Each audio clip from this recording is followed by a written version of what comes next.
আচ্ছা ঠিক আছে।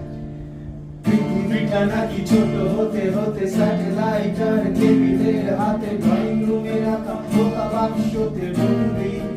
আহা হা হা আহা আহা আহা আহা ঘরে বসে সারা দুনিয়ার সাথে যোগাযোগ আজ হাতের মুঠোতে ঘুচে গেছে দেশ কাল সীমানার গণ্ডি।